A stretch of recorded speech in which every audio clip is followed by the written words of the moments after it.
Então, durante toda a vida de Jesus, ele teve conflito, ele teve encontros com esses fariseus e saduceus, que eram, como a gente assistiu no vídeo, né, dois grupos religiosos judeus com mentalidades diferentes, com maneiras diferentes de encarar a lei de Deus e aceitar a sua prática no dia a dia, né? E os dois, apesar de serem tão diferentes entre eles, eles se juntaram de acordo para condenar Jesus e crucificar Jesus, né? Então, agora a gente está vendo que Jesus ressuscitou e a gente vê que os discípulos agora são o alvo deles. Então, principalmente os saduceus ficavam irritados. Por quê? Porque os discípulos estavam... Pedro tinha acabado de curar um homem que tinha estado ali coxo por 40 anos, a gente vai ler agora no capítulo 4.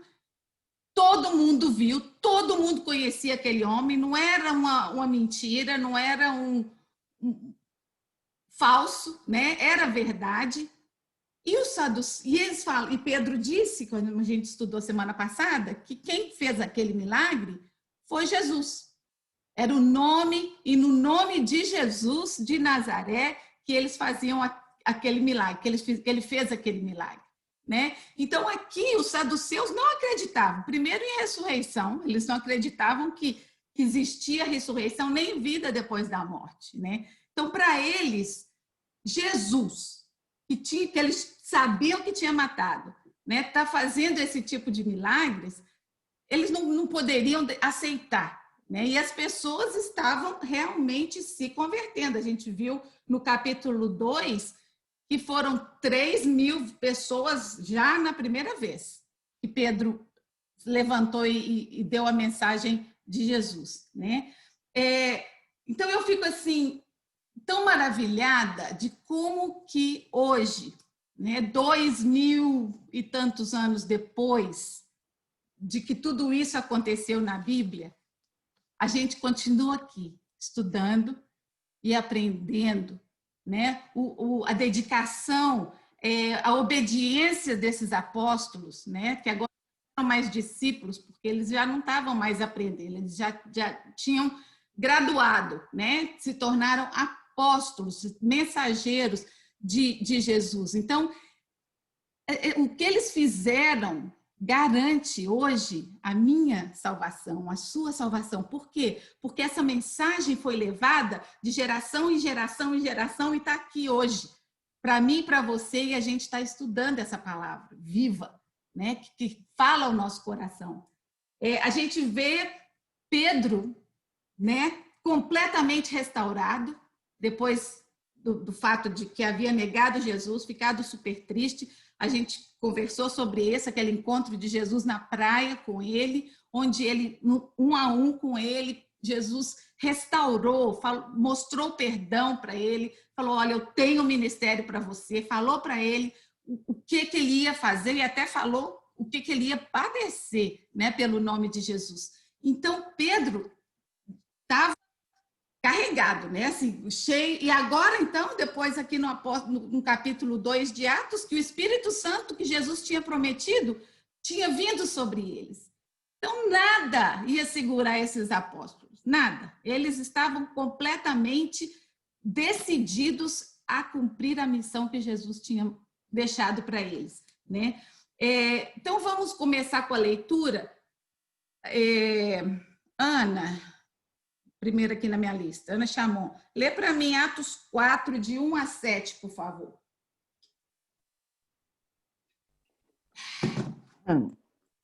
Falavam eles ainda ao povo quando sobrevieram sacerdotes, o capitão do templo e os saduceus, ressentidos por ensinarem eles o povo e anunciarem em Jesus a ressurreição dentre os mortos, e os prenderam, recolhendo-os ao cárcere até o dia seguinte, pois já era tarde.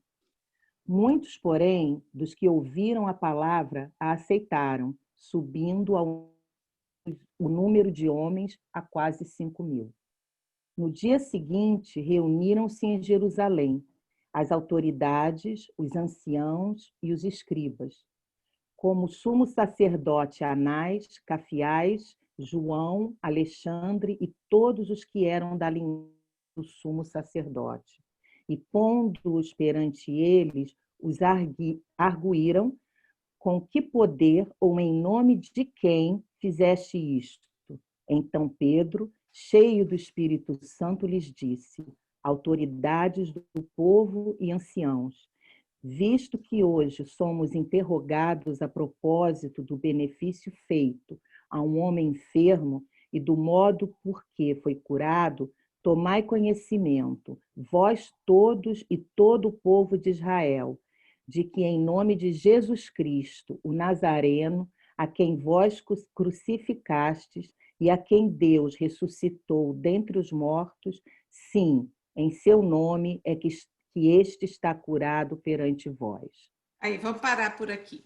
Então, olha só, eles tinham acabado de entrar no templo na hora nona para fazer a sua oração rotinal, né? Que eles tinham o costume de fazer. E no caminho viram esse homem e o Espírito Santo moveu a Pedro para dizer para ele: não tenho prata nem ouro, mas o que eu tenho eu te dou, levanta e anda. E o homem não levantou assim, ele pulou e saiu saltando, louvando a Deus, né? Então ali a gente leu antes que Pedro usou aquele milagre para levar o evangelho, para falar de Jesus, para falar quem que era o responsável por aquele milagre, né? Aí os sacerdotes ouviram falar que estava acontecendo tudo isso. Então o que eles fizeram? Mandaram os guardas. Então assim, não foi uma coisa assim que os guardas chegaram e falaram: olha, Pedro, não dá para você continuar fazendo isso não, vamos, né, dá licença, vai. Não, eles agarraram a Pedro e a João e levaram presos. Agora, olha só a quantidade de gente que estava aí para interrogar as autoridades, os líderes religiosos, os mestres da lei, Anás, Caifás, João, Alexandre e todos os que eram da família do sumo sacerdote. Então, era um bando de gente, né, que estava ali pronto para querer saber o que é que eles estavam falando e como que eles tinham feito aquilo. A interrogação era severa, né? E como a Ana leu, foi engraçado porque eles falaram: mas vocês estão aqui me interrogando por que nós ajudamos um homem que era coxo a ficar bom? É esse o nosso crime? Foi esse é o nosso, né, a nossa falta, né? Então, ele foi mais uma vez, agora, Pedro estava ali diante das autoridades. Antes, Pedro havia levado a mensagem de Jesus ao povo, né? E como a Ana leu, quase 2.000 pessoas mais aceitaram a mensagem. Então, já estava um grupo de 5.000, né? Começaram com os 12 e mais alguns que acompanhavam, 3.000, agora já era 5.000 pessoas que haviam aceitado a mensagem da salvação, que haviam reconhecido Jesus como Filho de Deus, o sacrifício de Jesus para o arrependimento, né? Então, independente da intenção dos líderes religiosos de intimidar a Pedro e a João, eles não tinham medo. Eles não eram mais aqueles que correram e esconderam quando Jesus foi preso. Eles agora eram pessoas audaciosas e corajosas. Eles, mais do que a certeza de quem Jesus era, eles agora tinham dentro deles e com eles o Espírito Santo. E dava para eles o poder e a força de vencer o medo, de vencer a ansiedade, de vencer as ameaças que estavam sendo colocadas diante deles, né? Foram chamadas as mais altas autoridades. Então, agora a gente vai lembrar como Jesus já tinha avisado para eles que isso ia acontecer e como Jesus disse que era para eles reagirem quando isso acontecesse. Olha lá, em Mateus 10, 19 e 20, diz assim: mas quando os prenderem, não se preocupem com o que vão dizer. Naquela hora será dado o que vocês devem dizer, pois não serão vocês que estarão falando, mas o Espírito do Pai de vocês falará por intermédio de vocês. O Espírito de Deus ia falar através deles. Depois, em Lucas 21, outra vez, Jesus falou: assentai, portanto, desde agora no vosso coração, que não deveis preocupar com o que haveis de declarar em vossa defesa, porque eu colocarei as devidas palavras em vossa boca e vos concederei sabedoria a que não conseguirão resistir ou contradizer todos os que vierem contra vocês. Mais uma vez em João, quando Jesus, na última noite, estava falando com eles que ele precisava ir, mas quando ele fosse, o Espírito Santo viria, estaria com eles, né? Que isso era muito melhor do que ter Jesus ao lado. E Jesus disse: mas o conselheiro, o Espírito Santo, que o Pai enviará em meu nome, ensinará a vocês todas as coisas e fará vocês lembrarem de tudo o que eu disse. Mais uma vez, no versículo 8. Então, Jesus tinha avisado, Jesus tinha preparado. E mais uma vez a gente tem que lembrar que o Espírito Santo faz a gente lembrar. E a gente só lembra das coisas que a gente já aprendeu. Né? Se a gente nunca aprendeu, não vai ter como lembrar. Né? Se a gente não aprendeu que Deus é amor, que Deus perdoa, né? Que Deus restaura, que Deus junta os caquinhos e faz uma coisa nova quando a gente está despedaçado. Se a gente não leu isso na Bíblia, a gente vai perder o chão, a gente vai perder a esperança nos momentos de dificuldade. Mas quando a gente aprende essas coisas, mesmo que no momento ou outro a gente nem lembra que a gente sabe, mas na hora certa o Espírito Santo vai nos lembrar. Esse é o conforto que Jesus tinha prometido aos discípulos, que o Espírito Santo estaria com eles e os faria lembrar das coisas que Jesus tinha ensinado. Somente o poder do Espírito Santo é que fez com que eles fossem capazes de impressionar as autoridades. Eu acho tão interessante, Renatinha, lê para mim aí de 8 a 13, vamos repetir o 8 e até o 13. Olha só a resposta do Pedro. Então, Pedro, cheio do Espírito Santo, lhes disse: principais do povo, e vós, anciãos de Israel, visto que hoje somos interrogados acerca do benefício feito a um homem enfermo e do modo como foi curado, seja conhecido de vós todos e de todo o povo de Israel, que, em nome de Jesus Cristo, o Nazareno, aquele a quem vós crucificastes e a quem Deus ressuscitou dos mortos, em nome desse é que este está diante de vós. Ele é a pedra que foi rejeitada por vós, os edificadores, a qual foi posta por cabeça de esquina. E em nenhum outro há salvação, porque também debaixo do céu nenhum outro nome há, dado entre os homens, pelo qual devamos ser salvos. Então eles, vendo a ousadia de Pedro e João, informados de que eram homens sem letras, indultos, se maravilharam e tinham conhecimento de que eles haviam estado com Jesus. Aí, até aí.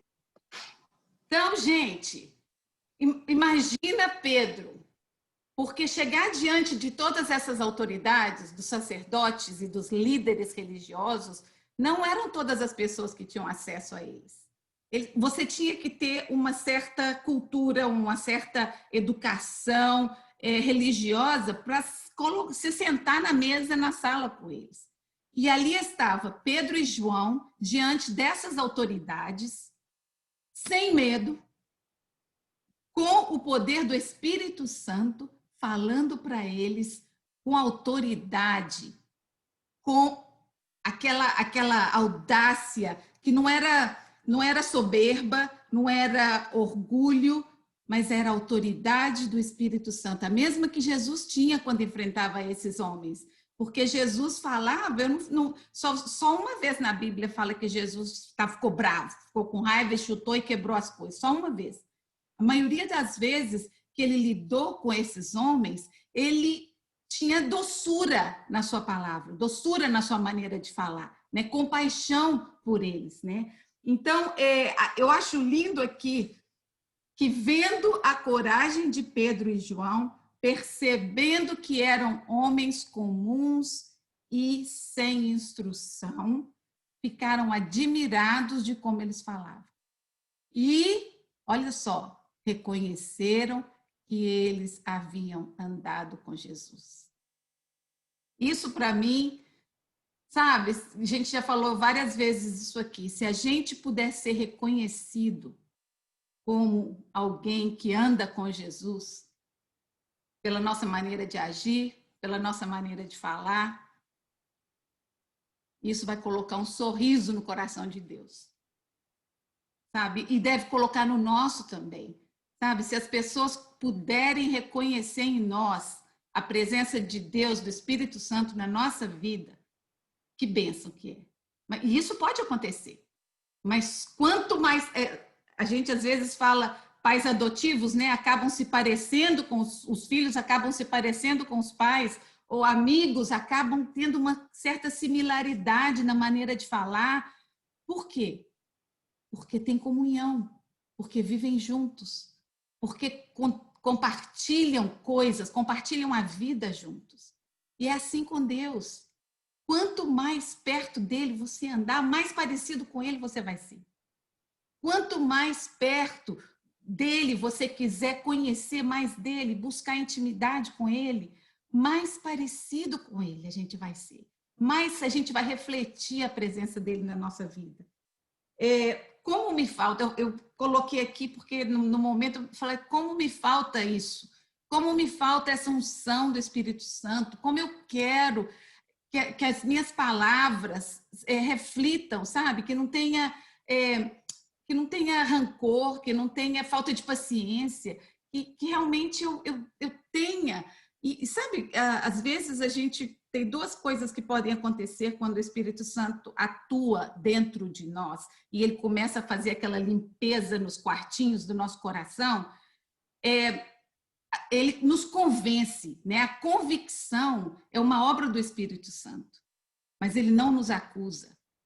Por quê? Porque a convicção daquele que quer servir a Deus vai levar ao arrependimento, vai levar a querer mudar de atitude, né? O inimigo acusa, o diabo acusa, porque ele é o acusador. A gente vai ver mais na frente, Jesus falou que ele veio para matar, roubar e destruir, né? E Jesus veio para dar vida. Então, qual que você prefere, né? A vida ou a destruição? Né? Quando a gente vê assim, tão no preto e no branco, é fácil distinguir, mas no dia a dia, quando alguém pisa no nosso calinho ou fala alguma coisa, a gente já reage de uma maneira instantânea, né? E é assim que Deus quer que a gente desenvolva o Espírito Santo em nós. Esses homens estavam diante de autoridades. Lembram que da última vez que eles viram alguém sendo levado para as autoridades para interrogação, foi Jesus. E Jesus não saiu vivo dessa. E aqui estavam eles sendo levados para as mesmas autoridades, né? Eles podiam estar morrendo de medo, mas não. O coração deles estava cheio de coragem. E essa é uma coisa que eles sempre estavam pedindo a Deus. A gente vai ver no final desse capítulo que eles não pediram a Deus, ai, Deus, faz com que esse povo não incomode a gente. Não. Porque Jesus já tinha avisado que eles iam ser perseguidos. Jesus já tinha avisado a Pedro como que ele ia morrer. E que ia ser por levar a mensagem do Evangelho. Então, o que eles pediam? Coragem, ousadia. E a gente, às vezes, fica pedindo a Deus para tirar os problemas da nossa vida, né?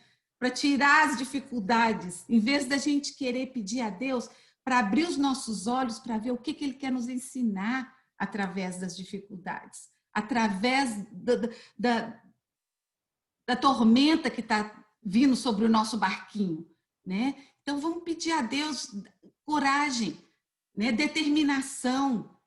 É isso que a gente tem que pedir a Deus. Como a Renata falou hoje no começo, é um dia de cada vez, né? Deus vai dando aquela porção diária de bênção, de conforto, de sustento, falando, eu estou aqui, não vou te deixar, descansa, descansa no meu braço. Eu estou cuidando de tudo, eu tenho o tempo certo. A gente às vezes não sabe o que está esperando, né? O que Deus está esperando. Não sei, quem sabe ainda precisa daquele momento ali da dona Magali com ele, né? Um momento de intimidade dos dois, ainda vai ter aquela oportunidade. Quem sabe? Eu não sei, mas Deus sabe. E aí é onde a nossa humanidade, às vezes, interrompe o tratamento de Deus conosco, porque a gente tem dificuldade de imaginar que Deus não trabalha na nossa esfera, né, da humanidade. Ele trabalha no espiritual, ele trabalha no eterno, né? A presença de Deus e a bondade de Deus e a justiça de Deus é num nível que a gente nunca vai conseguir entender até a gente chegar lá. No nosso nível humano, a gente só consegue assimilar a nossa humanidade, né?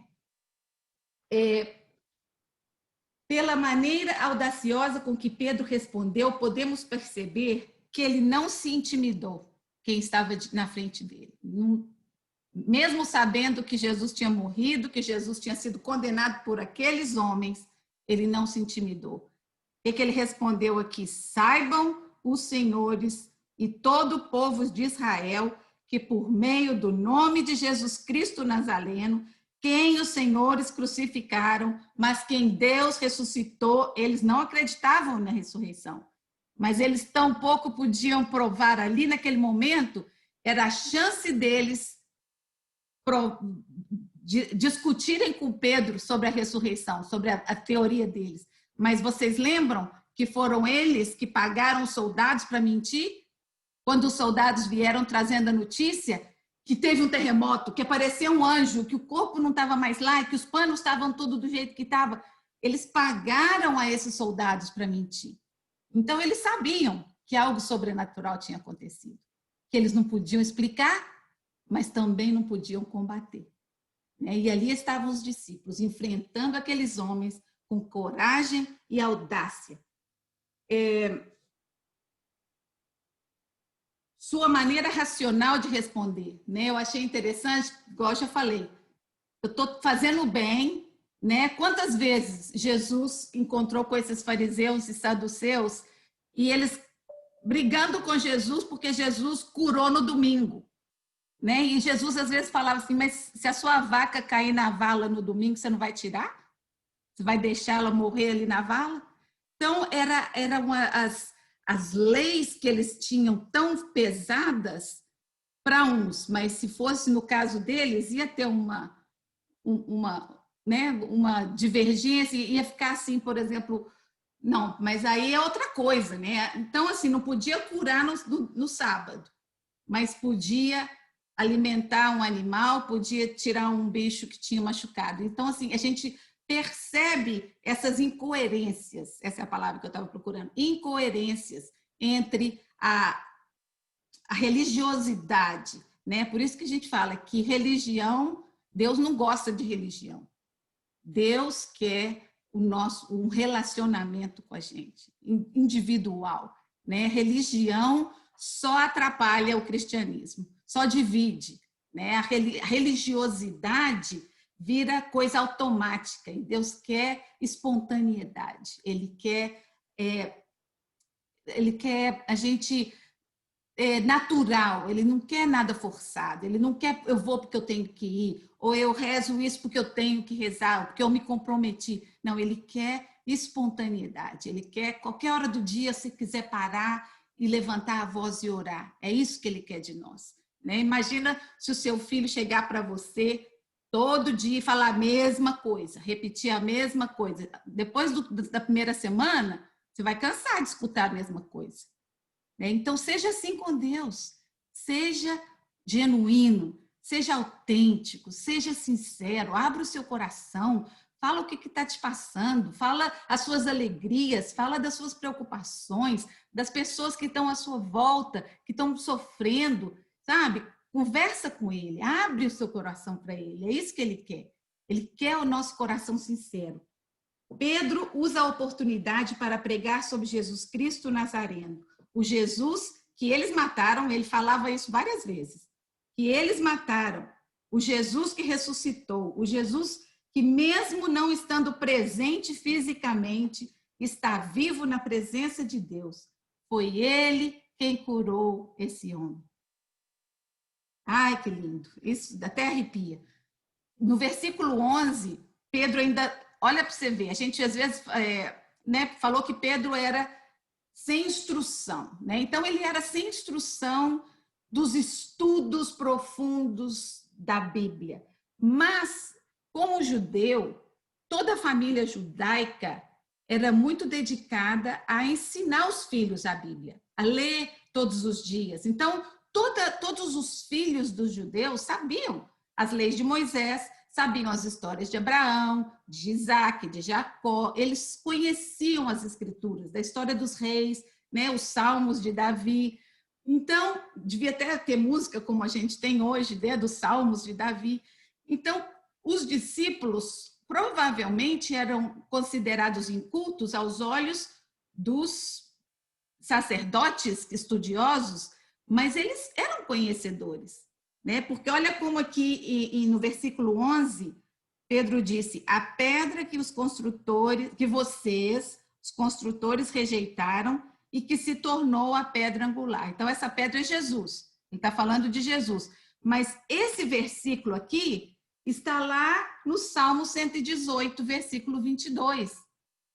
Então Jesus deve ter falado para eles alguma coisa, e eles já conheciam as escrituras, como eles chamavam, né? Então ali Pedro está dizendo: vocês rejeitaram essa pedra que Deus tinha colocado, essa pedra angular, essa estrutura forte, mas Deus o aceitou, Deus aceitou o seu sacrifício, Deus o glorificou, o exaltou acima de todos os outros anjos no céu. Jesus foi exaltado porque ele obedeceu, né? Pedro não apenas proclama a salvação através de Jesus, mas afirma também que Jesus é o único através de quem recebemos a salvação das nossas almas.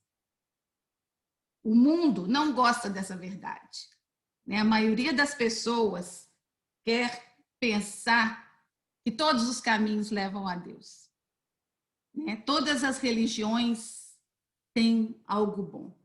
E, normalmente, as pessoas que dizem isso ficam de religião em religião buscando o que mais eles gostam, né? Então, eu gosto disso aqui, dessa religião, por exemplo, os budistas que gostam do pensamento e a interiorização e que eu posso o que eu quero, né? Ou os espíritas que gostam da reencarnação, outras coisas.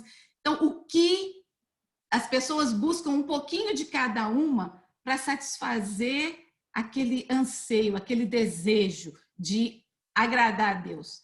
Mas a única coisa que agrada a Deus e o único caminho a Deus é Jesus. Então, é triste quando a gente escuta isso, que todos os caminhos levam a Deus. Não, só tem um caminho a Deus. Um caminho, e é Jesus, né? E o mundo inteiro vai escutar isso. Agora, vai ter pessoas que não vão querer aceitar esse caminho, que vão querer continuar procurando outros caminhos ou um monte de caminho, né? Mas enquanto eles não encontrarem esse único caminho, que é Jesus, eles não vão ter certeza. Por isso que existe tanto medo da morte, porque as pessoas não têm certeza. Cada grupo fala uma coisa, então eu não quero nem pensar no que vai passar, né? Ao passo que quando você sabe que você tem esse caminho na sua vida, não tem que ter medo. Jesus disse: eu vou preparar um lugar para vocês. Tem coisa melhor que Jesus lá preparando um cantinho para mim? E depois que eu tiver preparado, eu venho buscar vocês e vou levar, né? Então, não tenho dúvida não tenho dúvida com relação a isso, né? Por quê? Porque Jesus é o meu caminho a Deus, é o único que eu recorro para chegar a Deus, né? Lembram da palavra testelatai? Completo, pagado, sem nenhuma nota promissória deixada para trás, para a gente ter que pagar. Não é o que eu faço, gente. Eu estou estudando a história do jovem rico para ensinar no grupo das latinas semana que vem. E aquele jovem, né, chegou para Jesus, mestre, bom mestre, o que eu faço para herdar a vida eterna? Né? Então, às vezes a gente quer fazer coisas, né? E o que Jesus falou para ele? Vende tudo que tem, dá aos pobres, aí você vem e me segue. Então, Jesus queria que ele fosse pobre? Não. Mas Jesus sabia que a riqueza ocupava o primeiro lugar no coração dele. E Jesus quer ser o primeiro no seu coração e no meu coração. Se existe alguma coisa entre você e Jesus, essa coisa precisa trocar de lugar. Jesus tem que ser o primeiro na nossa vida. É isso que ele quer de nós, né? Então, o preço foi pago integralmente. Tudo que necessitamos a fazer é reconhecer a nossa condição de pecador, confessar diante de Deus que necessitamos ser lavados pelo sangue de Jesus e aceitar o presente da salvação. Esse é o ensinamento da Bíblia, né? Então, já falei isso aqui. Marcos 10 foi onde está a história do jovem rico. Ele disse, vai, vende tudo que tem e vem e segue. Né? Jesus não estava interessado no dinheiro daquele jovem ou que ele ficasse pobre. Não, Jesus, na verdade, pode usar a sua condição financeira para a sua glória. Mas aquela condição financeira tem que ser entregue para ele. Deus, é tudo teu, foi o Senhor que me deu. Foi a inteligência do meu marido ou minha, foi o trabalho duro dele, a saúde que a gente teve para conquistar o que a gente tem, está nas tuas mãos. Né? Nada que puder... Jesus queria o coração que não tivesse nada que interferisse. Nada na nossa vida deve competir, nem tirar o Jesus do seu lugar no nosso coração. Jesus é o único que pode capacitar homens sem instrução a realizar uma obra magnífica e sobrenatural, capaz de confundir até as mais cultas autoridades. Jesus é capaz de fazer isso. Quantas vezes eu lembro, às vezes eu cresci escutando pastores, vários pregando, minha mãe, e às vezes a gente viu uma pessoa simples, que quase nem sabia falar português direito, mas era tão ungido pelo Espírito Santo, sabe? Aquela mensagem enchia o seu coração, tocava, porque era ungido de Deus. Deus pode usar qualquer pessoa, é só a gente se colocar nas mãos dele. Jesus é o único caminho para um relacionamento com Deus. Aqui eu coloquei um comentário que eu li, dizendo que, eu já falei sobre isso, que seria a oportunidade deles contestarem, né? Então, aqui aconteceram 3 coisas interessantes. Primeiro, os saduceus reconheceram, eles na conversa aqui, eles reconheceram que esses homens tinham algo especial, né? Que não era uns homens normais. Gente, a gente estudando a história, a gente vê que tinham muitas seitas, tinha muita influência, porque tinha os romanos, tinham gregos, tinha gente de todo lugar que vinha para Israel para fazer negócios e tradings e um monte de coisa. Então, existiam muitas seitas ali. Então, a gente vai ver mais na frente em Atos, né, que eles falaram assim, não, isso aí, se for de Deus, vai continuar, e se não for, daqui a pouquinho acaba. Né? Então, quando a mensagem, quando o poder vem de Deus, permanece. Né? A gente vê, igual eu falei, nós estamos aqui 2000 anos, a Bíblia continua sendo o livro mais lido e mais vendido no mundo. Né? Por quê? Porque ela é viva. ela é viva. Hoje, depois que a gente terminar aqui, eu tenho certeza que cada uma de vocês vai tirar uma coisa diferente dessa lição de hoje. A palavra de Deus, ela chega e atende a necessidade de cada coração individualmente. Pode ser a mesma palavra, o mesmo versículo. Eu vejo que eu leio os versículos e falei, gente, mas eu já li isso tantas vezes e eu nunca tinha prestado atenção nesse detalhe. Então, cada vez que a gente lê, ela se renova. É uma coisa nova na nossa vida, né? Vamos ler agora de 14 a 20. Quem tem a Bíblia aberta? Mônica está com a Bíblia aberta? Estou. 14 a 20. Atos ou João? Atos 4, 14 a 20. Mas vendo como eles, o homem que tinha sido curado, não puderam replicar. Que isso? Mas vendo com eles, o homem que tinha sido curado, não puderam replicar. Mandaram que se retirassem da sala do conselho e conferenciaram entre si. Que faremos sem esses homens? Porquanto o milagre por eles feito se tornou conhecido de todos os habitantes de Jerusalém, e não podemos negar. Todavia, para que esta notícia não se divulgue mais entre o povo, proibimos com ameaças que no futuro falem a alguém nesse nome. Chamaram-nos e ordenaram-lhes que absolutamente não faltassem nem ensinassem em nome de Jesus. Responderam-lhe Pedro e João: julgai-o vós mesmo, se é justo diante de Deus obedecermos a vós mais do que a Deus. Até aí, Mônica. Tá. Aí tá bom. Então, gente, olha só, olha como que é. A gente pensa, quando a gente olha assim, lê de novo e pensa.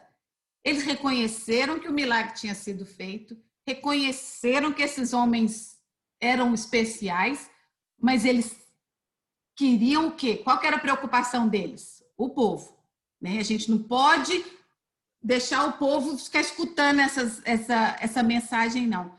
Então, nós temos que abafar, vamos ameaçar, vamos, né, pressionar esses homens para que eles não falem mais nesse nome. Que coisa impressionante, né? Quando a gente vê essa rixa que tinha entre esses homens e a palavra de Deus. A gente vê que não foi uma rixa entre os sacerdotes e Jesus ou entre os sacerdotes e os discípulos. Essa rixa, essa inimizade é entre Satanás e Deus. E começou lá no Jardim do Éden. E vem sendo travada, né, nas regiões espirituais. Então, lembram, achei tão interessante, lembram quando os sacerdotes e os fariseus combinaram de matar Jesus, de procurar um traidor para matar Jesus? Eles falaram assim, mas não vamos fazer isso agora não, vamos esperar passar a Páscoa. Aí o que aconteceu? Quando que Jesus morreu? Exatamente na Páscoa. Então, Deus tem o plano dele. As pessoas podem tentar fazer o que quiser para destruir, e até o diabo pode tentar querer destruir. Mas o plano de Deus vai prevalecer 100% das vezes. Né? E assim, tanto na área espiritual, como é na nossa vida. A gente não pode ficar com pressa. Né? Não é que a gente vai sentar e não, tá bom, então agora eu já sei que Deus... Então, não vou fazer nada, né? Vou ficar aqui esperando.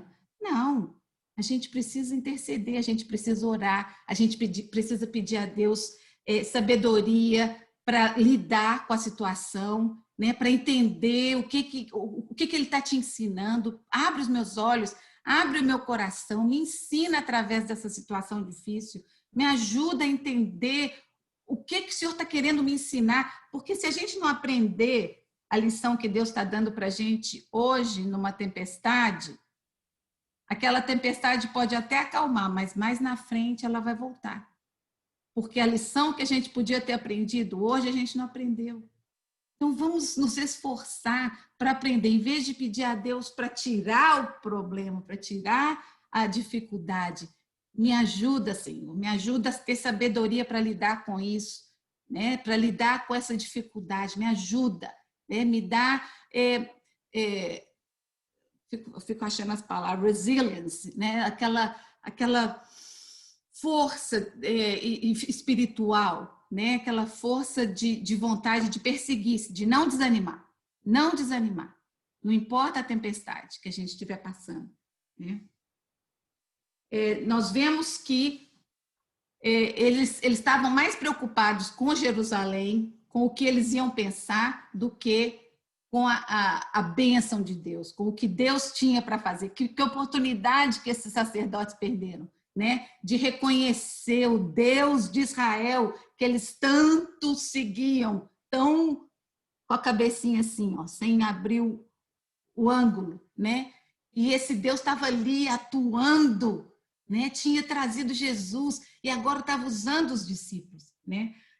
Um dos comentários que eu li, eu achei interessante, que eu nunca tinha pensado nisso, falou que provavelmente o apóstolo Paulo estava entre essas autoridades que interrogaram os apóstolos, porque ele era um homem culto, ele era parte do sinédrio, ele era parte ali daquele grupo de sacerdotes, ele era estudioso da lei.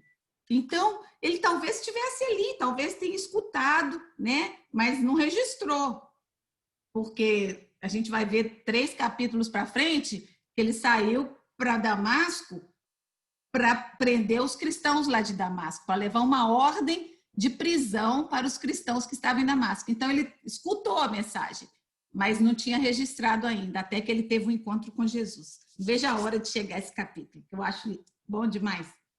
Então, se foi verdade, né, que ele estava ali diante daqueles outros, a gente vai entender por que os apóstolos, quando alguém falou que Paulo queria falar com eles, porque Paulo tinha convertido, eles recusaram. Não, esse aí é perseguidor, né? Eles precisaram de alguém falar, não, olha, é verdade, ele converteu, ele está pregando, ele está levando pessoas a Jesus, né? Lá onde ele estava, na outra cidade. E aí foi que os apóstolos receberam e conversaram com ele. Então, é interessante, mais impactante ainda, se a gente pensar nessa possibilidade, né? A gente não sabe se é verdade, mas podia ser, né? Sem uma razão justa e com medo de causar alvoroço, os líderes deixaram que ele se fosse, né? Mas antes de deixar que ele se fosse, eles ameaçaram, né? Ameaçaram os apóstolos, mas isso também não intimidou. A gente vai ler de novo daqui a pouco. Toda essa situação estava indo em direção contrária aos que os líderes religiosos estavam planejando. Eles queriam intimidar, queriam calar por vez, né? Porque já devia ter funcionado com algumas das seitas que tinham acontecido quando eram ameaçados. Mandava calar, ó, da próxima vez não tem perdão.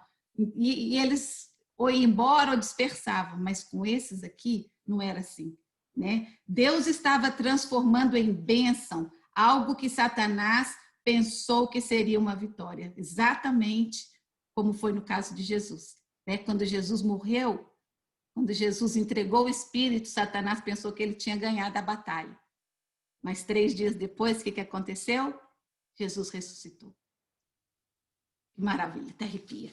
Então, Jesus ressuscitou, a batalha foi ganhada por Deus, Deus venceu, né, essa batalha, e ele continua vencendo. Então, aqui, o resultado daquele interrogatório foi uma resposta positiva de Deus à obediência dos apóstolos. Então, o que aconteceu? Mais de 2.000 pessoas vieram a crer em Jesus. Pedro teve a oportunidade de pregar o evangelho para os líderes dos judeus, não só para o povão. Ele pregou para as maiores autoridades de Jerusalém, ele estava diante deles. Os investigadores hostis tiveram de conformar que um milagre havia sido realizado. Pedro e João estavam mais que nunca cheios de audácia e determinação para obedecer a Jesus. E mais uma vez, houve uma grande e poderosa manifestação do Espírito Santo. Então, a gente vai ver nesse capítulo que O Espírito Santo que veio lá em Atos 2, não foi uma coisa que aconteceu uma vez só e pronto, não. A gente vai ver que várias vezes aconteceram. Nesse capítulo, mais para frente a gente vai ler, a casa tremeu. Lá na outra foi a luz que desceu como fogo na cabeça e todos ficaram cheios. Hoje, na hora da oração, nesse capítulo, a casa onde eles estavam tremeu. Então, o Espírito Santo, ele continua vindo. Ele renova a cada dia. Ele é vivo, não é uma coisa que você recebe. A salvação, você recebe e está recebido. Pronto. Quando você recebe Jesus, você recebeu a salvação. Agora, a santidade e o Espírito Santo, ele está comigo, mas deixar ele atuar, deixar que o poder dele atue sobre mim, é uma coisa que eu preciso todos os dias ser revestida. Todos os dias eu tenho que pedir, Deus, renova. Espírito Santo, vem sobre mim, renova cada área da minha vida, atua em cada área da minha vida. Né? O mais importante de tudo naquele dia foi que Deus foi glorificado através dos apóstolos. Deus foi glorificado, o nome de Jesus foi glorificado. Aqui, como a Mônica leu, né? Depois das ameaças, eles deixaram que os apóstolos se fossem. Né? Agora, uma coisa muito interessante que eu achei e que a gente tem que pensar muito sério nisso no nosso dia a dia.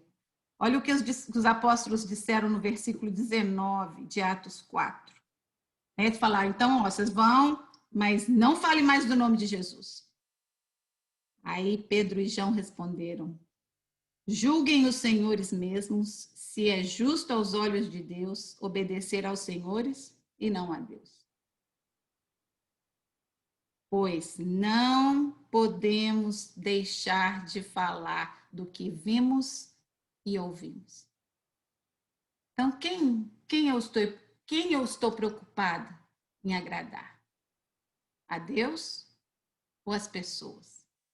A gente vai parar um pouquinho nesse versículo. Quem é que eu não quero desagradar? Eu quero...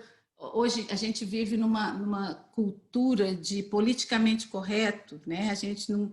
não quero nem tocar nesse assunto, porque, sabe... Eu acho que a gente não pode causar inimizades, eu acho que a gente não pode ser agressivo. Jesus não era assim, né? Mas é importante que as pessoas saibam de que lado você está. Porque Jesus disse que aquele que me confessar diante dos homens, eu confessarei diante do meu Pai. Mas se você se envergonhar, se você me negar diante dos homens, eu te negarei diante do meu Pai que está nos céus. Então, quem eu estou preocupada em agradar hoje? Meu marido, meus filhos, não quero pisar no calo de ninguém, né? A minha religião, ou os meus amigos, meu grupo social, meus amigos no Facebook. Eu acho que a gente precisa tomar uma postura de que as pessoas saibam a minha posição, né? Que a palavra de Deus não tem compromise, não tem ou não é, né? É preto ou branco, né? Deus não mudou, Deus é o mesmo, Deus é o mesmo hoje, ontem, hoje, vai ser eternamente.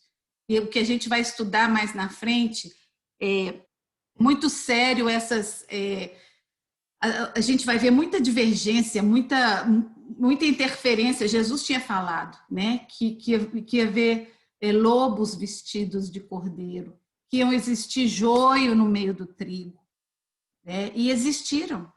E os apóstolos, enquanto eles estiveram na terra, eles foram bem cuidadosos com a palavra de Deus, para que essas coisas não alterassem a autenticidade do evangelho que Jesus tinha pregado, né? E é isso que nós devemos continuar fazendo, que a minha vida, que a sua vida reflita a presença de Deus, que reflita a nossa intimidade com Jesus, né? Que a gente se pareça com Ele. Hoje nós vamos parar por aqui, porque não vai dar para terminar tudo, e se eu continuar, a gente vai chegar num ponto que não dá para, que a gente vai querer continuar. Mas eu queria que a gente, se vocês pudessem, ler esse capítulo de novo, capítulo 4, e se tiver alguma pergunta, alguma coisa, eu gostaria que vocês